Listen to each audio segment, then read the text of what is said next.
오늘 말씀의 제목은 니고데모의 질문이라는 그러한 제목입니다. 이 말 들어보셨죠? 파워 런치 위드 워렌 버핏. 워렌 버핏이 2000년부터 시작해서 2022년까지 23년 동안인데 팬데믹 기간 2년 동안 같이 하지 못했고 그 21년 동안 같이 했던 점심 식사 경매, 2000년도 처음 시작할 때 25,000불의 경매가 되고서 그래서 그 사람들 7명과 같이 모여요. 7명. 당첨된 사람과 동반자 7명, 그 전체가 8명이 모이겠죠 아마. 그렇게 모이는 거예요. 그래서 뉴욕 맨하탄 유명 스테이크 전문점인 스미스 앤드 윌런스키에서 거기서 런치 타임에 함께 모여서 투자에 대한 이야기, 인생에 대한 이야기, 이런 것들을, 이 투자의 귀인이죠, 세계적인 빌리어네어면서도 좋은 일도 많이 하는 사람, 이 사람과 같이 대화를 나누는 것이요. 그리고 여기에서 낙찰된 그러한 금액을 전액 샌프란시스코 빈민 지원단체인 글라이드 재단에 기부했습니다. 그런데 2007년도에 65만 불로 워렌 버핏과 점심 기회를 가진 미국 전문 투자가 가이어스 피어와, 이 사람 미국 사람이에요. 그리고 인도 사람 모니시 파브리아, 버핏과 점심하면서 얻은 교훈을 공개한 적이 있습니다. 그러니까 이 25,000불로 시작된 것이 작년 2022년까지 하고 워렌 버핏 나이가 92세, 지금 93세입니다.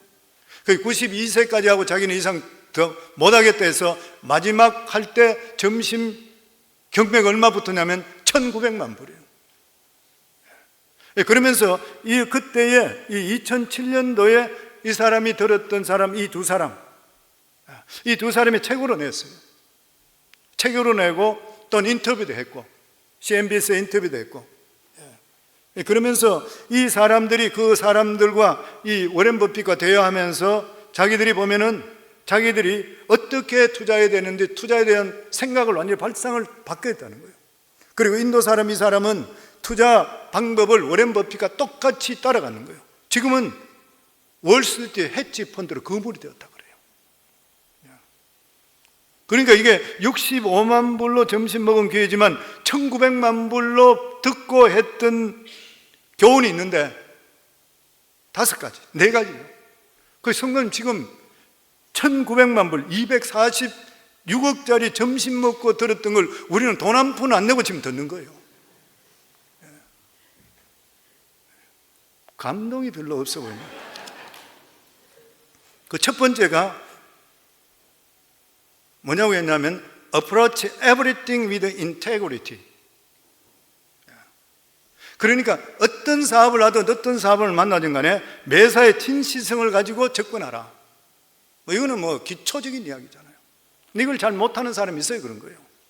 그리고 두 번째가 뭐냐면 get comfortable, say no. 아니요라고 말하는 것, 거절하는 것을 편안하게 생각해라. 버핏은 항상 거절하는 것에 대해서 두려워하지 말라 그랬습니다. 그러면서 그가 이런 말을 했습니다. 성공하는 사람과 정말 성공하는 사람의 차이가 뭐냐면 대부분 모든 것에 대해서 no 하라고 정확하게 대답하는 사람이래. 이게 힘들죠. 힘들어요. 돈 꾸러 왔는데 no, 힘들지요. 아는 사람이 뭘 좀 해달라는데 no, 힘든 거예요. 근데 아닌 것은 아니라 할 수 있어야 된대요. 그리고 세 번째가 do what you love. 네가 좋아하는 것, 사랑하는 것을 해라. 특별한 것은 아니지만 우리가 생각해 볼 수 있는 거예요. 그리고 네 번째, 마지막으로 뭐냐면은 당신이 누구와 결혼을 하느냐, 당신의 삶과 행복이 결정된다. 항상 부르짖는 이야기예요. 버핏은 포브지와 이 인터뷰에서 자신의 가장 위대한 서성 중에 한 명을 자기 부인이라고 그랬습니다. 부인은 일찍 세상을 떠났습니다.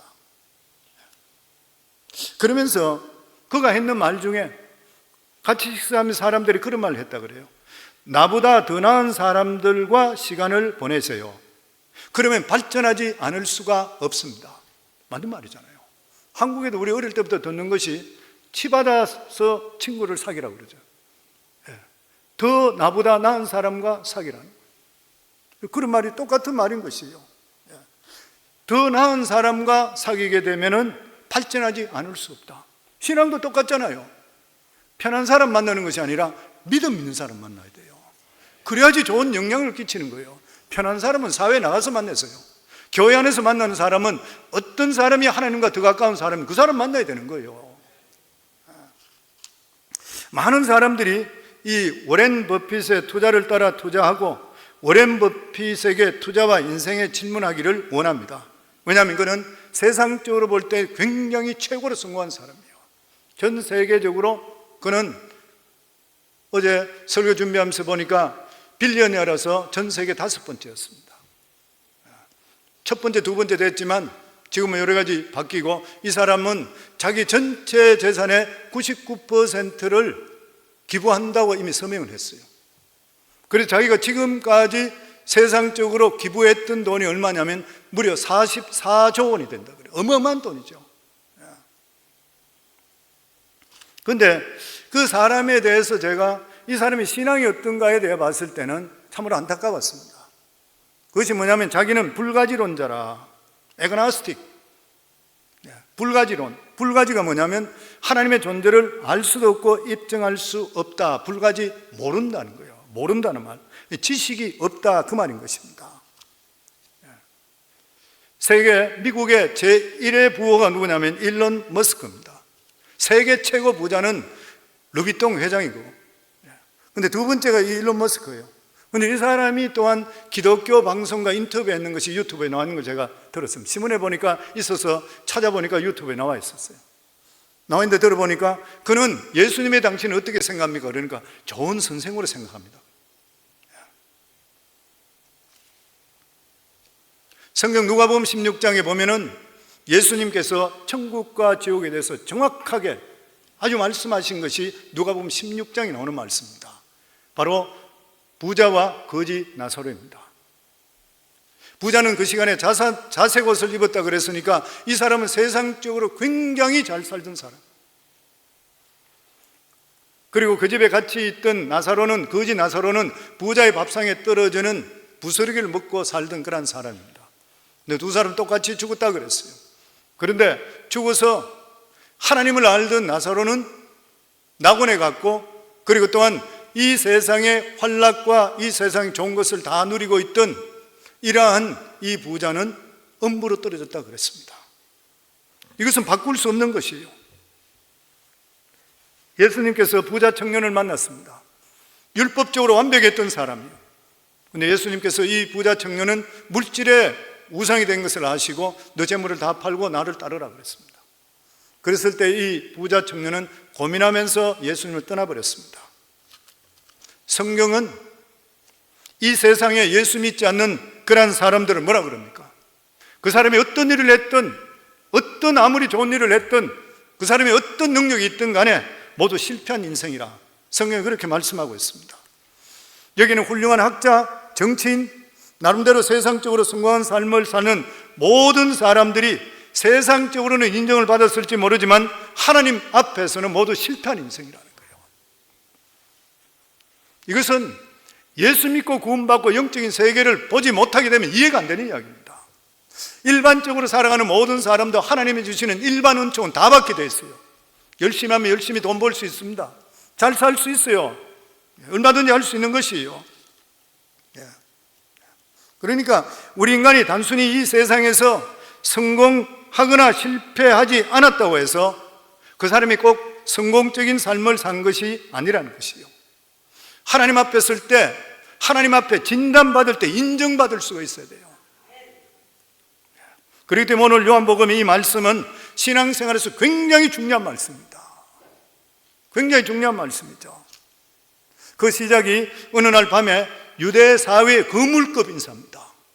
거물급 인사한 사람이 예수님을 찾아와서 질문합니다.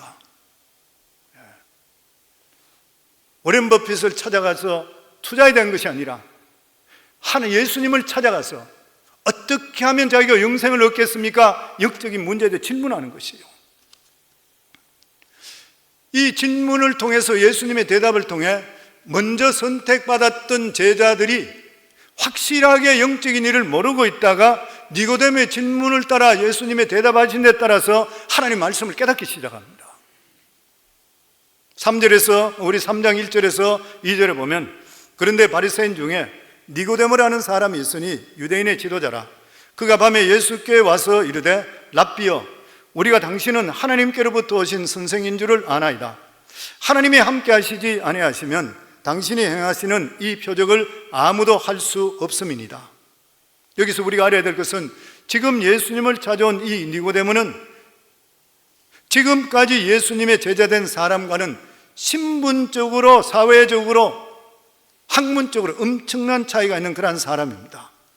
지금까지 예수님을 만나고 예수님의 제자된 사람은 세상적으로 가진 것이 별로 없는 그저 그런 사람이었습니다. 그래서 그들은 자기가 세상 것들 모두 다 버리고 예수님을 따르는 데서 별로 어려움이 없었습니다. 그냥 자기 있는 상태에서 그대로 따라갔던 것이요. 그러나 이 니고데모라는 사람은 틀렸습니다. 니고데모는 바리새인이라 그랬습니다. 그 당시 유대 사회에 가장 존경받는 바리새인들 경건하게 사는 사람 6,000명밖에 되지 않았습니다. 그 6,000명 중에 한 사람인 거예요. 유대인의 관원이라 그랬습니다. 산헤드린 회원이라 그랬습니다. 지금으로 말하면 국회의원인 것이요. 그리고 율법 선생입니다. 율법사 이 사람은 세상적으로 볼 때 완벽한 사람이에요. 그리고 니고데모는 유대 사회에서 정규 교육을 받았던 그런 사람으로 굉장히 높은 지위까지 올라갔던 그런 사람입니다. 예수님의 제자들은 대부분 정규 교육을 받지를 못했습니다. 그래서 나중에 예수님 부활하신 후에 제자들이 나와서 대제사장과 서기관들 앞에서 자기들이 알고 들은 것 성경에 대해서 말씀을 하기 시작하니까 그 사람들이 깜짝 놀라 말한 것이 뭐냐면 학문 없는 자가 어떻게 이런 말을 할 수 있느냐 그래요. 불학무식한 자들이 어떻게 이런 말을 할 수 있느냐 성령을 통해 말씀해서 깜짝 놀랐던 것이에요. 또 뿐만 아니라 니고데모는 굉장히 부유했던 그런 사람입니다. 예수님이 십자가에 못 박혀 돌아가셨을 때 니고데모가 시신을 처리하는 과정에서 요한복음 19장 39절에 보면 일찍 예수께 밤에 나왔던 니고데모도 몰약과 침향 섞은 것을 100건쯤 가지고 온지라. 몰약과 침향 100건은 엄청 스러운 돈입니다. 굉장한 경제력도 있는 그런 사람이었습니다. 한마디로 니고데모는 그 당시 사회적으로 존경받고 환경도 아주 좋은 그런 사람이었습니다. 그런데 이 니고데모가 밤에 예수님을 찾아왔습니다. 그가 밤에 예수께 와서 이르되 랍비여 우리가 당신은 하나님께로부터 오신 선생인 줄 아나이다. 하나님이 함께 하시지 아니하시면 당신이 행하시는 이 표적을 아무도 할 수 없음이니이다. 필요한 것이 없는 사람, 수많은 사람들의 존경받는 사람, 부족함이 없는 이 명망 있는 사람이 예수님을 왜 찾아왔을까요? 니고데모는 많은 것을 가지고 있고 율법을 가르치는 그런 선생이었지만 영적으로 풀지 못하는 갈증이 있었습니다. 다른 말로 이야기하면 니고데모는 풀리지 않는 인생의 숙제가 있는 것이요. 그리고 정말 살아계신 하나님의 말씀에 대한 영적인 갈급함이 있었던 것이요. 니고데모는 성경을 가르치는 율법사였었습니다. 그러나 아무리 니고데모가 다른 사람에게 성경을 가르친다 하더라도 막상 자기 자신의 영적으로 보고 자기 자신을 돌아볼 자신의 문제를 볼 때 자신이 없는 거예요. 그런데 예수님의 소문을 듣게 되었던 것이요. 하나님의 사람이 아니고는 어떻게 이런 날이 일 수 있는 것인가? 내 자신의 삶을 이분을 만나서 다시 한 번 더 알고 싶은 거예요. 자기가 간절합니다. 대단한 분이요. 결국 니고데모는 아직 이미 늙었지만 자기 자신에 대한 하나님 말씀을 듣기 위해서 예수님을 찾아와서 참 겸손한 사람입니다. 이 사람은. 우리 모든 사람들에게 가장 필요한 것이 무엇이에요? 하나님 앞에 진단받는 거예요. 진단받는 것입니다. 니고데모는 하나님 앞에 진단받기 원했던 거예요. 내가 지금 믿고 있는 것이 바로 믿고 있는 것인가? 내가 가르치는 것이 바로 가르치는 것인가? 자기 자신이 채워지지 않는 것이 있는데 이걸 어떻게 채울 수 있는 것인가? 지금 과연 나는 어떤 상태에 있으며 나는 지금 무엇을 향해 가고 있는지 예수님을 통해 진단받기를 원했던 것이에요. 오늘날 대부분의 사람들이 생각하는 것이 무엇입니까? 자기 자신의 인생을 다른 사람 인생과 비교할 때 크게 떨어지지 않으면 나 괜찮은 인생이라 이렇게 생각해요. 오히려 남들보다 더 성공한 것이 내가 있다 이렇게 생각하면 나는 괜찮은 삶이고 성공적인 삶을 살고 있구나 이렇게 생각해요. 남들이 학교 다닐 때 나도 학교 다녔고, 남들이 좋은 학교 나왔다 그러면 나도 그 정도 좋은 학교는 나왔어, 그럼 만족하는 거예요. 남들이 승진했을 때 나는 더 승진했어, 자기 삶을 나는 괜찮은 삶이야, 성공적인 삶이야 이렇게 판단해요. 어떤 사람들은 직장 옳게 갖지 못하고 사업적으로 잘못되고 이럴 때는 나는 실패했는 사람이야 이렇게 사람이 생각해요. 이런 기준으로 볼 때는 니고데모의 삶은 정말 성공적인 그런 삶입니다. 왜냐하면 그는 경건한 바리새인이에요. 도덕적으로 깨끗했던 사람이고 유대사회의 관원이었습니다. 율법을 가르치는 학자로서 누구나 존경하는 성공하는 그런 사람이었습니다. 그런데 니고데모는 여기에 만족할 수가 없었던 것이요, 영적 갈증 속에 내 자신이 하나님 앞에 어떤 사람인가 알고 싶었던 것이요. 그래서 니고데모가 예수님을 찾아 첫 번째 질문이 뭐냐면 당신은 누구십니까? 합니다. 대간절 당신은 누구십니까? 2절 말씀을 보면 그가 밤에 예수께 와 이르되 랍비여 우리가 당신은 하나님께로부터 오신 선생인 줄 아나이다. 하나님이 함께 하시지 아니하시면 당신이 행하시는 이 표적을 아무도 할 수 없음이니라. 표적을 일으키는 걸 볼 때 당신은 하늘나라에서 왔는 사람인 것 같습니다. 근데 대간절 정말 당신은 누구십니까? 도대체 당신은 누구십니까? 하는 거예요. 지금까지 인류 역사상 가장 위대한 질문은 바로 예수님은 누구십니까? 질문부터 시작되게 되어 있습니다. 왜냐하면 예수님께서 BC와 AD로 나누셨고 지금까지 동서양을 통틀어서 예수님만큼 인류에게 막대한 영향력을 끼친 분이 없기 때문인 것이요. 신약 성경에도 이런 질문을 한 사람이 있습니다. 그는 신약 27권 중에 13권을 기록한 사도 바울입니다. 그는 지식적으로 율법적으로 흠이 없던 그런 사람이었습니다. 그는 상당히 높은 학문의 성취를 가졌던 사람이고 더더욱이나 믿으면은 행동으로 옮기는 행동하는 그런 신앙이었습니다. 근데 그가 바울이 되기 전에 사울로 예수님을 믿는 사람을 잡으러 가다가 다메섹 도상에서 부활하셔서 빛으로 오신 예수 그리스도를 만나고 거꾸로지며 눈이 멀었습니다. 그때 사울은 디모데와 똑같은 질문을 합니다. 주여 당신은 누구십니까? 나는 네가 핍박하는 예수라. 그때부터 사울이 바울이 되었던 것이요, 그 인생에 엄청난 변화가 일어났습니다. 그런데 오늘 니고데모도 예수님께 당신은 도대체 누구십니까? 그때 예수님께 단도직입적으로 말씀합니다. 3절 말씀에 보면 예수께 대답하여 이르시되 진실로 진실로 내게 이르노니 사람이 거듭나지 아니하면 하나님 나라를 볼 수 없느니라. 니고데모는 예수님께 당신은 대간절 누구십니까? 했는데 예수님은 크게 대답하지 않으시고 진실로 진실로 내게 이르노니 사람이 거듭나지 않으면 하나님 나라를 볼 수 없다. 무슨 말이에요? 네가 거듭나지 않으면 내가 누구라고 이야기해도 너는 절대로 이해 못한다는 거예요. 평생 신앙생활한 종교 지도자에게 네가 거듭나지 않으면 지금 내가 누구인지 말해줘도 너는 모른다는 것이에요.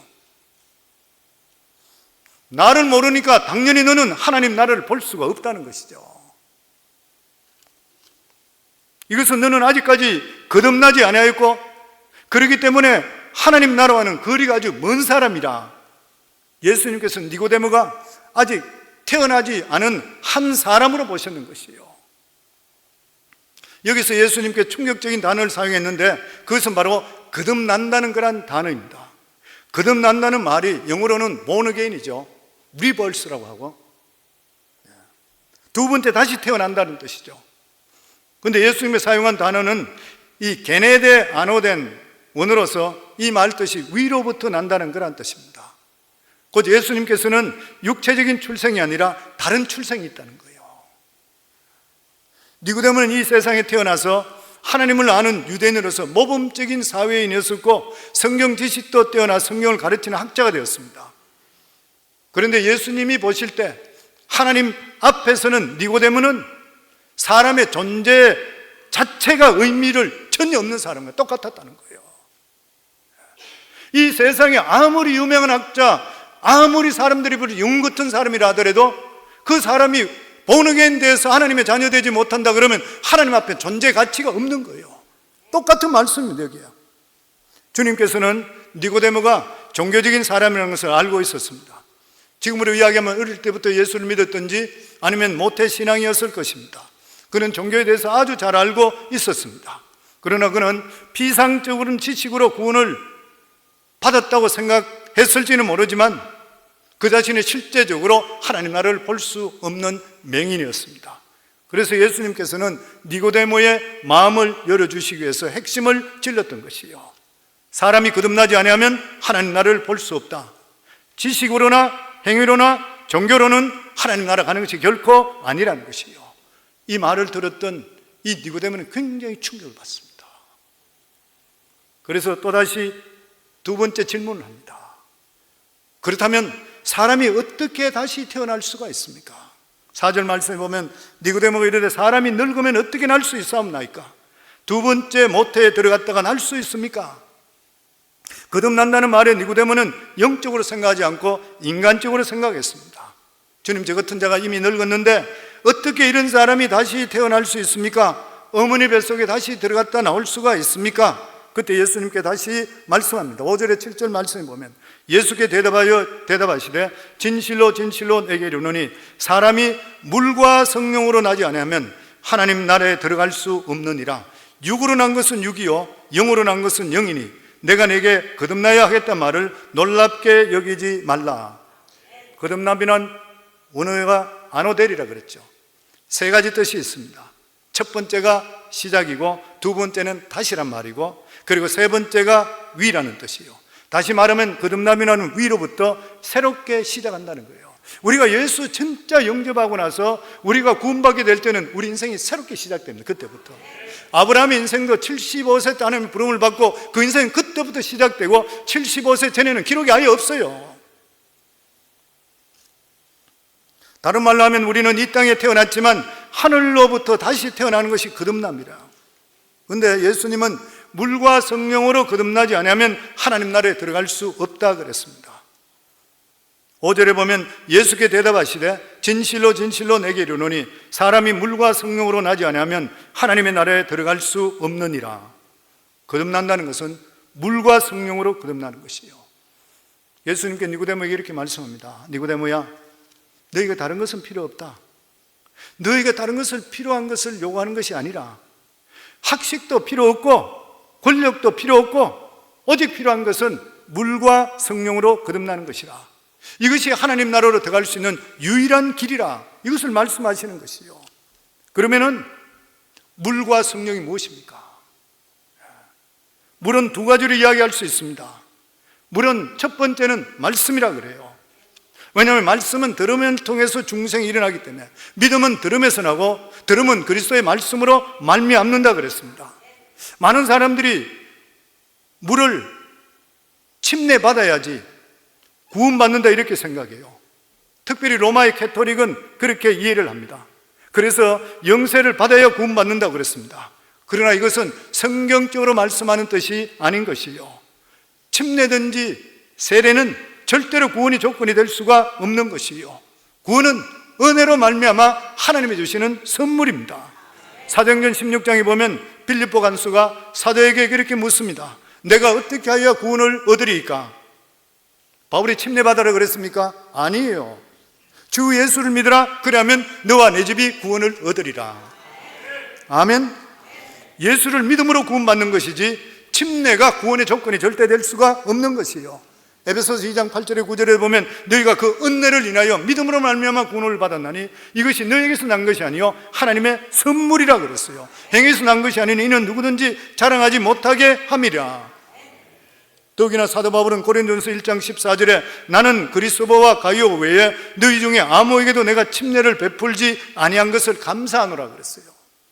만약 침례가 구원의 절대 조건이라면 구원을 증거하는 사도가 이렇게 말할 리가 없는 것이에요. 보면 그럼 물은 무슨 뜻인 것입니까? 요한복음 4장 14절에 내가 주는 물을 마시는 자는 영원히 목마르지 아니하리니 내가 주는 물은 그 속에서 영생하도록 솟아나는 샘물이 되리라. 이 말씀은 사마리아 여인에 주셨던 그런 말씀입니다. 여기에 물이라는 것은 진짜 물이 아니라 상징적인 것이죠. 여기서 물이라는 것은 하나님의 말씀입니다. 에베소서 5장 26절에 보면 이는 곧 물로 씻어 말씀으로 깨끗하게 하사 거룩하게 하시고, 베드로전서 1장 23절에 너희가 거듭난 것은 썩어질 씨로 된 것이 아니요 썩지 아니할 씨로 된 것이니 살아있고 항상 있는 하나님의 말씀으로 되었느니라. 아멘. 그러니까 거듭나게 만드는 도구는 바로 하나님의 말씀입니다. 사도행전 16장 14절에 두아드라실에 있는 자주 옷감 장소로서 하나님을 섬기는 이 루디아는 여자가 한 말을 듣고 있을 때에 주께서 그 마음을 열어 바울의 말을 따르게 하신지라. 루디아의 변화는 바울의 말씀이 증가할 때 그 말씀을 청종할 때 변화 역사가 임했던 것이요. 사도행전 10장 44절에 베드로가 이 말을 할 때 성령이 말씀 듣는 사람에게 내려오시니, 하나님 말씀을 들을 때 성령의 임재가 나타나게 되어 있다고 하는 것이에요. 왜 이런 일이 일어나는 것입니까? 하나님 말씀 안에는 능력이 있기 때문인 것이요. 오늘도 믿으시면 말씀대로 이루어질 줄 믿습니다. 왜냐하면 하나님 말씀에는 우리의 모든 속신령을 뒤집는 역사가 임하게 되어 있기 때문에 그래요. 히브리 4장 12절에 보면 하나님 말씀은, 우리 같이 한번 읽겠습니다. 하나님 말씀은 살아있고 활력이 있어 좌우의 날선 어떤 것보다도 예리하여 혼과 영과 및 관절과 골수를 찔러 쪼개기까지 하며 또 마음의 생각과 뜻을 감찰하나니, 하나님의 우리 삶의 영혼을 치료받기 위해서는 말씀의 자리에 나올 수가 있으셔야 되는 것이에요. 그렇기 때문에 우리가 전도할 때도 그냥 교회까지만 데려오시면 돼요. 교회까지만 데려오시게 되면 나머지는 성령께서 말씀을 통해 영혼을 치유하시게 되어 있는 것이에요. 그래서 교회의 가장 큰 사명이 뭐냐면 말씀 전거입니다. 어떤 사람은 교회가 빈민구제든지 정치개혁을 위해서 열심을 내야 된다 그래요. 그러나 이 세상에 우리 영혼 하나가 천하도 못 바꾼대요. 그렇기 때문에 교회의 첫 번째 사명은 복음 전거인 것이에요. 교회 복음에 다른 것에 신경 쓰게 되면 그 교회는 문 닫게 되어 있습니다. 성령이 떠나기 때문에 그런 것이요. 그리고 물이라는 것이 두 번째로 회개를 뜻하고 있습니다. 회개, 물로 거듭난다. 세례로 이야기하신 분은 물로 씻는다 그러고, 침낼 때는 물과 함께 예수님과 함께 같이 죽으시는 거예요. 장사된다는 그런 뜻이죠. 그러니까 이 말은 회개라고 해석할 가능이 있는 것이에요. 이 말씀이 맞는 것이에요. 사람은 첫 번째 탄생은 부모로부터 태어나는 육적인 것이지만 두 번째 탄생은 회개와 말씀으로 성령을 통해서 다시 태어나는 것이에요. 성도님들, 예수 믿는다고 교회 다니면서 진정한 회개를 한 적이 있습니까? 예수님께 공생애를 처음 시작할 때 부르짖던 말씀이 무엇입니까? 회개하라, 천국이 가까웁니다. 회개하라 그랬습니다. 오늘 교회만 나오면 구원받고 그리고 문제도 다 해결되는 것으로 알고 있습니다. 그러나 죄의 문을 통과한 본 적이 없는 그런 사람, 단언하건대 그 사람은 지식적인 믿음에 머물러 있는 거예요. 아무리 친구 따라와도, 부모 따라서 교회를 와도, 뱃속부터 모태신앙이라 한다 하더라도 반드시 어느 시점에 자신의 죄의 문제와 십자가에 맞받아들이는 사건이 있어야 돼요. 반드시 죄의 문을 통과하는 순간이 있어야 됩니다. 반드시 죄의 옛사람의 문제가 십자가를 통해 해결받을 수가 있어야 되는 것이에요. 많은 사람들이 교회에 나오면서 예수 믿는다고 간증합니다. 그런데 그 간증 속에 예수 그리스도의 십자가에 맞받아들인 경험이 없는 그런 진술은, 예수 없는 간증은, 그것은 진실한 간증이 될 수가 없어요. 가짜예요. 왜냐하면 마음의 평강이든지, 어떤 사람은 간증할 때 그래요. 예수 믿고 교회 오고 나서 마음이 편안해졌습니다. 예수 믿고 나서 병 고침을 받았습니다. 문제 해결을 받았습니다. 성도, 그는 다른 종교도 있어요. 무당도 가끔 그런 걸 일으킬 때가 있어요. 그런데 회개를 통한 영혼의 새로움은 오직 예수 그리스도 십자가 보혈 사건 외에는 없습니다. 아멘.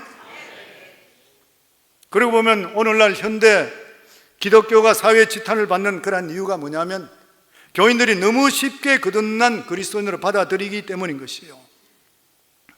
어찌어찌 전도받아서 교회에 와서 형식적으로 침례받고 시간이 지나다 보니까 직분자의 이름까지 올리게 되고, 진짜 그 사람이 구원받은 사람입니까? 찬양대에서 찬양 부른다 한다고 해서, 교사로 봉사한다고 해서, 단기 선교 갔다 왔다 해서, 교회 오랫동안 다녔다고 해서, 아니면 오랫동안 교회 봉사했다고 해서, 기독교 계통의 학교를 다녔다고 해서, 아니면 선교단체에 있었다고 해서 정말 그 사람 구원받은 것인가요? 진정한 회개는 성령의 붙들림이 있어야 됩니다. 2008년도에 발간된 십자가라는 책이 있습니다. 규장에 편집국장으로 있던 김은국 목사님이죠. 그 당시에 말씀의 교회 담임입니다. 지금은 소천하셨습니다. 그가 마음으로 거기에서 계속적으로 자기들이 예배를 드리는데 십자가에 대한 말씀을 전가하고 싶었던 거예요. 그래서 규장과 그리고 갓피플 거기에 같이 모여서 예배를 드리면서 십자가만 전가하기 시작했습니다. 그때 강력한 성령의 체험이 온 예배당이 다 임하게 됐어요. 그러면서 자기 자신이 먼저 회개했습니다. 자기는 기도에 대한 책들을 쓴데도 불구하고 실제로 자기는 기도 안 했던 사람이래요. 자기 자신이 그렇게 고백이 나오는 거예요. 믿음의 글들을 빨리 출간하는 출판사 직원 중에 실제로는 인터넷 포르노에 중독되어 있던 그런 사람들이 회개한 거예요. 전 직원들이 모두 다가 자기가 다니는 교회에 매주 동안 출석하는 그런 크리스찬이고 동시에 기독교 회사에 다녔지만 알고 보니까 십자가 무엇인 제대로 모르고 살았는 거예요. 자기들이 전혀 보기에는 믿는 사람 같지만 실제적으로 하나님과 그런 관계가 없던 사람이에요. 그냥 감격에서 한 번씩 찬송하고 그냥 묵상하고 이 정도로 끝난 거지 자기 자신의 진심으로 회개하고 뼈저리게 하나님이 주시는 은혜를 체험하지 못했던 거예요. 여기서 사람들이 성령의 강력한 기름을 임하면서 거기서 통곡하며 변화되기 시작합니다. 놀라운 역사가 임하기 시작하는 거예요. 그 책에 보면 교회 다닌다고 다 구원받은 것이 결코 아니라는 것이요, 회개하고 십자가를 통과하지 않는다면 아무것도 아니라는 것이요, 겉으로 보기에는 경건하게 보이더라도 내면이 변화되지 않으면 그대로인 것이요,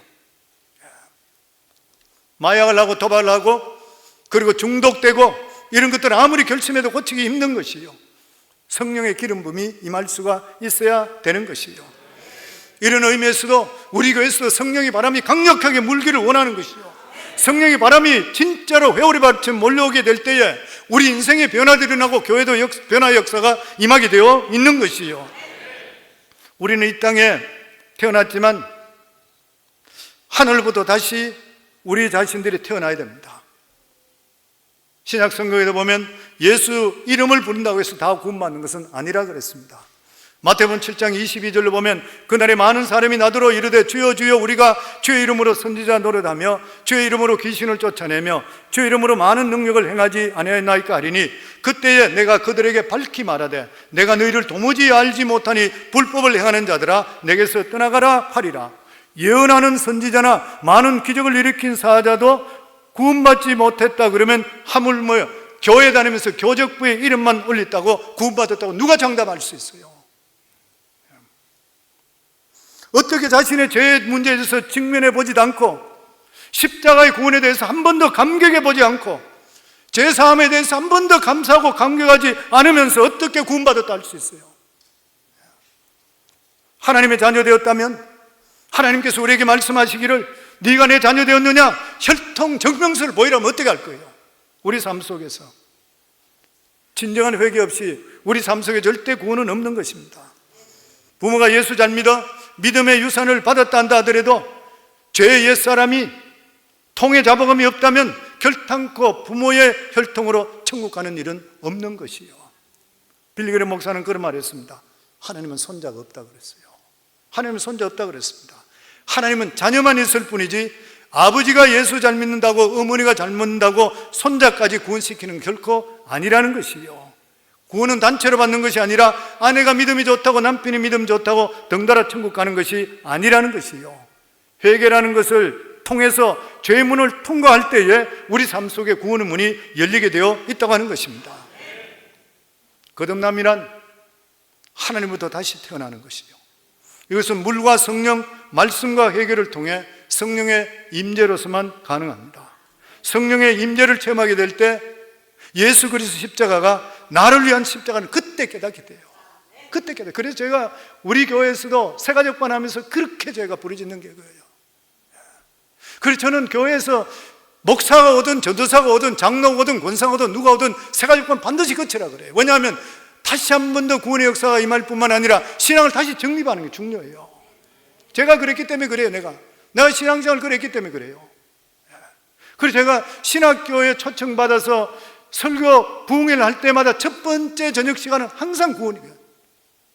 근데 정말 놀라운 일들이, 선교사고 신학생이고 이러한 사람 목사들이고 한데도 불구하고 그 중에서 갔는 데마다 꼭 한 사람 이상은 손을 들고 처음으로 예수 받는데, 처음으로 진짜로 오늘 처음으로 예수 믿습니다 그래요. 이 워싱턴 주에 있는 그냥 비자스테리스 관계 때문에 있는 그런 신학교는 가서 거기서 구원에 대해서 콜링하게 되면 과반수 이상이 손을 들어.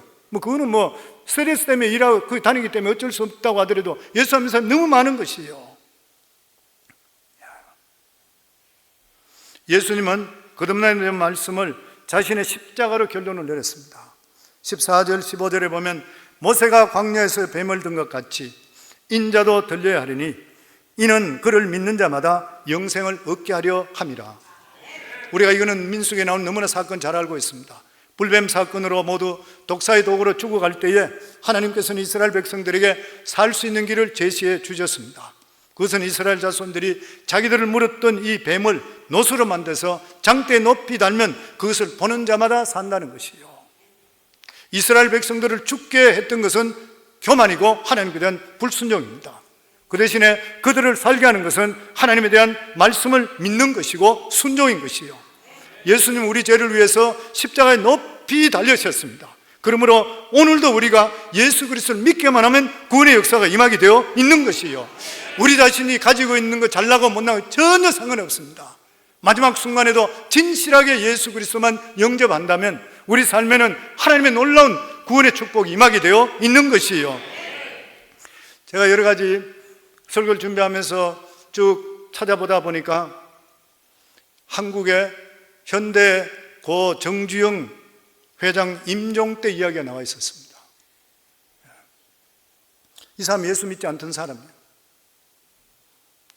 자기에게 가장 중요한 것은 누구냐면 가족이라고 그랬대요. 부모고 가족이었대요. 그런데 마지막 임종 전에 아들이 육남이었던 정몽준 씨가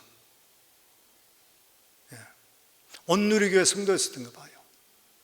하용조 목사님 모시고 가서 임종하기 전에 예수 그리스도 영접하고 입으로 시인하고 그리고 거기서 환자니까 침례가 아니라 세례를 받게 되었답니다. 제가 그것을 읽으면서 이병철 씨나 이런 사람 진짜 안타까운 사람이고 워렌 버핏은 이렇게 진짜 좋은 일 많이 하고 이런 사람들도 이 사람들이 죽기 전에 언젠가는 예수 그리스도 영접했으면 너무 좋겠구나. 사회적으로 좋은 일 하고 이런 사람들도 예수를 영접했으면 얼마나 좋을 것인가. 너무나 안타까운 것이요. 오늘날 이렇게 우리들에게 하나님께서 구원의 은혜를 많이 베풀어 주신 이유가 됐습니까? 지금은 마지막 시대고 성령의 시대예요. 그래서 고린도서 6장 2절에 보면 이르시되 내가 은혜 베풀 때 너에게 듣고 구원의 날에 너를 도왔다 하리니 보라 지금은 은혜 받을 때요 보라 지금은 구원의 날이로다. 그래서 성도님들 우리가 때를 얻든지 못 얻든지 복음을 증거하셔야 돼요. 지금은 성령의 역사로 많은 사람들이 구원의 마지막에 구원의 역사가 임하게 되어 있는 것입니다. 그리고 마지막으로 디모데가 세 번째 질문합니다. 물과 성령으로 다시 태어난다. 그러니까 세 번째 질문하기를 어찌 그런 일이 일어날 수 있습니까? 어찌 그런 일이 일어날 수 있습니까? 9절 말씀에 보면 디모데가 대답하여 이르되 어찌 그러한 일이 있을 수 있나이까? 니고데모가 경험했던 것은 뭐냐면 인간은 한 번 망가지면 다시 회복할 수 없다고 생각했는 거예요. 사람이 늙으면 다시 못 태어난다고 생각했어요. 그러나 예수님은 모든 사람이 다 죽은 상태에 있기 때문에 말씀만 듣기만 하면 아무리 상처가 많고 썩은 냄새나는 시체라 하더라도 다시 살아날 수 있는 능력이 있다고 하는 거예요. 그 말씀이었습니다. 그래서 니고데모가 어떻게 그것이 가능합니까? 그렇게 물었던 것이요.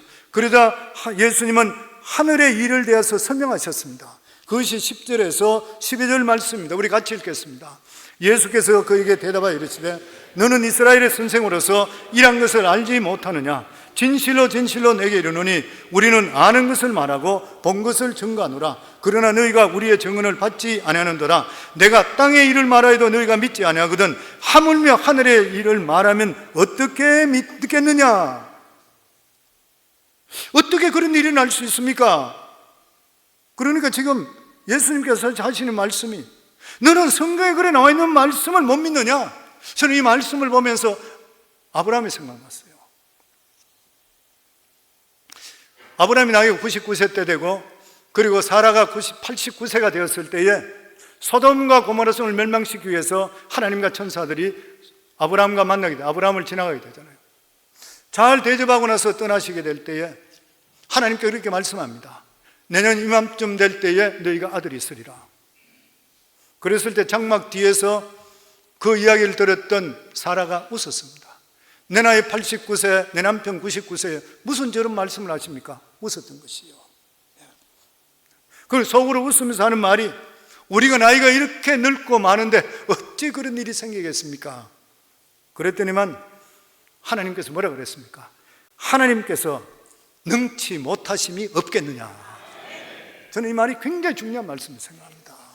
성도님들, 하나님께서 능치 못함이 없는 거예요. 그러니까 지금 예수님은 니고데모에게 네가 이스라엘의 선생이라 그러고 너는 율법사라 그러고 수많은 사람이 가르친다 하면서도 불구하고 너는 어떻게 하나님 말씀을 모르고 있냐는 거예요. 성경 전체가 말씀하는 게 뭐예요? 믿음으로 새로워질 수 있다는 것입니다. 아멘. 성경은 다른 책이 아닌 것이요, 성경은 누구든지 하나님의 능력으로 새로워질 수 있다는 것을 우리에게 약속해 주시는 것이요. 오늘 본문의 니고데모는 예수님 만나기 전에는 종교인이고 형식적인 신앙이었습니다. 지식적으로만 알던 그런 사람입니다. 그런데 그는 예수님을 만나고 나서 완전히 바뀌었습니다. 요한복음 19장 39절에 42절에 보면 예수님께 십자가에 못 박혀 죽으신 후에 니고데모가 아리마대 요셉과 마찬가지로 와서 예수님의 시신을 넘겨봤습니다. 이거는 주위 사람들부터 손가락질하고 지탄받을 그런 이야기예요. 근데 받아요. 그리고 유대 장려법에 따라서 값비싼 향유와 세마포로 감싸고 안장했습니다. 무슨 말이요? 그는 더 이상 예수님을 부끄러워하지 않았던 거예요. 그는 더 이상 복음을 부끄러워하지를 않았던 것이요. 다른 사람이 어떻게 보든지 간에 그는 개의치 않게 되었던 것입니다. 비로소 그는 진리에 대한 눈을 뜨게 되었던 것입니다. 이게 바로 거듭남의 축복인 것입니다. 교회에서도 진리에 대한 눈을 뜨기 전까지는 주의를 의식합니다. 찬양할 때 손 한 번 못 들어요. 그런데 진리의 눈을 뜨게 되면 누가 시키지 않는데도 불구하고 스스로 예수 그리스도를 증거해요. 손 들고 찬양하고 감사하고 고백해요, 하나님께. 주님, 저는 도덕적으로 인격적으로 완전하지 못합니다. 성숙한 신앙인이 되지 못합니다. 그러나 분명히 말할 수 있는 것은 나는 예수 그리스도를 믿고 구원받았던 것을 확신합니다. 이것은 하나님의 무조건적인 은혜와 사랑 때문인 것을 고백합니다. 나 같은 자를 어떻게 구원해 주었습니까? 저는 이제 변화되었습니다. 저는 이제 주님 가운데 살겠습니다. 여러분들은 어떠신가요? 구원받았다고 말씀하는 여러분은 어떻습니까? 신앙의 시작과 끝도 거듭남부터 시작되는 것이요, 말씀과 성령으로 새로 태어나는 것이요, 옛사람은 죽고 성령으로 새 사람 되어서 천국 시민이 되는 것이요. 고린도서 5장 17절에 보면 그런즉 누구든지 그리스도 안에 있으면 새로운 피조물이라 이전 것은 지나갔으니 보라 새 것이 되었도다. 우리가 예수 믿는다고 하는 것은 껍데기는 그냥 두고 안은 모두 다 바꾸는 수술 받은 것과 똑같다고 비유할 수 있습니다. 우리 교회 성도님 중에 자동차 콜렉터 하는 분이 계세요. BMW 오래된 차를 안을 사서 새롭게 고쳤어요. 뭐 7대 된다, 8대 되는가 뭐 그렇게 있다 그래요. 예를 들어서 BMW나 벤츠나 이런 차가 아무리 고급차라도 오래되면 고물이 될 수밖에 없습니다. 근데 껍데기만 그대로 두고 그 안에 엔진이든지 의자든지 모든 것을 싹 새로 바꾸면 그 차는 고물이 아니라 새 차인 것이요. 우리가 예수를 믿을 때 하나님께서는 우리의 뇌와 심장 그리고 피까지 예수 그리스도의 보혈의 피로 바꿔주십니다. 그래서 우리가 천국 가게 될 때 죄가 있는데도 불구하고 예수 그리스도의 보혈에 덮여 있기 때문에 죄를 보시지 않고 그리스도의 피를 봄을 통해 이 사람은 죄가 해결됐다 해서 천국 가는 거예요. 아멘. 그래서 우리는 거듭난다 그런 것 같으면 우리의 얼굴이나 이름만 옛 이름을 가지고 있는 것이지 우리 속 사람은 하나님께 새롭게 만들려 짓는 거예요. 이게 거듭남입니다. 그러니까 우리가 예수 믿고 구원받고 거듭나고 우리가 산다고 하는 것은 어떻게 살아야 돼요? 그러면서도 세상에 걸쳐놓고 산다는 것은 올바른 신앙이 될 수 없잖아요. 우리 자신의 안에 인사이드는 싹 다 바뀌었어요. 생각하는 것도 바뀌게 되는 것이고 관점도 바뀌고 모든 게 다 바뀌는 게 거듭남이요.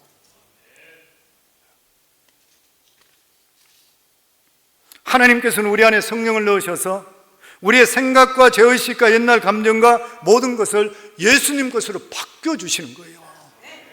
이게 바로 거듭난 것이고 하나님 백성 되는 것이에요. 우리 성도님들 모두 다 예수 믿고 구원받고 거듭나셨는가요? 그렇다면 우리 자신들이 스스로 자기 자신들이 질문할 수 있어야 됩니다. 그렇다면 나는 어떻게 살아야 될 것인가?